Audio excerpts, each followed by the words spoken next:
கிறிஸ்துவுக்குள் அன்பானவர்களே, இன்றைய காலை வேத தியானம் எரேமியா 30:10. என் தாசனாகிய யாக்கோபே, பயப்படாதே, இஸ்ரவேலை கலங்காதே என்று கர்த்தர் சொல்கிறார்.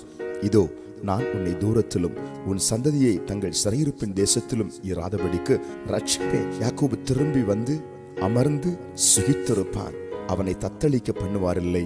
அன்புக்குரியவர்களே, ஒரு ஆச்சரியமான வாக்குத்தத்தத்தை இந்த காலை நேரத்திலே ஆண்டவர் நமக்கு பகிர்ந்து தருகின்றார். தெளிவாய் கர்த்தர் சொல்லுகிறார், நிச்சயமாய் நீங்கள் பயப்பட வேண்டாமா, கலங்க வேண்டாமா, நீங்கள் அமர்ந்து சுகித்து ஆண்டவரை ஆராதித்து அமெரிக்கையான ஆசீர்வாதமான வாழ்க்கை வாழ்வீர்கள் என்று கர்த்தர் சொல்லுகிறார்.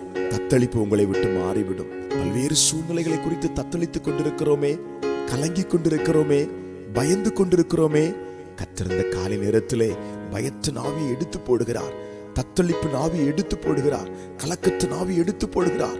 ஒரு தெய்வீக சமாதானம் யாக்கோபின் கூடாரத்துக்குள் இறங்குனது போல உங்கள் வாழ்க்கையிலே இறங்கி கொண்டிருக்கிறது, உங்கள் வீட்டுக்குள்ளே இறங்கி கொண்டிருக்கிறது. இந்த நாள் முழுவதும் அந்த தெய்வீக சமாதானத்தினாலே, தெய்வீக சந்தோஷத்தினாலே நீங்கள் நிரப்பப்படுவீர்கள், சுகித்து வாழ்வீர்கள், சிறப்பாய் வாழ்வீர்கள் என்று கர்த்தர் சொல்கிறார். ஜெபிப்போமா? அன்பின் பரலோக பிதாவே, இந்த காலை வேளையிலே அப்பா, தத்தளிப்பு எங்களை விட்டு மாறுகிறதற்காய் ஸ்தோத்திரம், கலக்கம் எங்களை விட்டு மாறுகிறதற்காய் ஸ்தோத்திரம், பயம் எங்களை விட்டு மாறுகிறதற்காய் ஸ்தோத்திரம், ஒரு நல்ல ஆசீர்வாதமான தைரியம் எங்களுக்குள் இறங்குவதற்காய் ஸ்தோத்திரம். ஜெபத்தில் இணைந்திருக்கிற பிள்ளைகளை தேவன் தைரியத்தின் ஆவினாலே நிரப்பி பலப்படுத்துவதற்காய் ஸ்தோத்திரம். இயேசுவின் நாமத்தில் ஆமென்.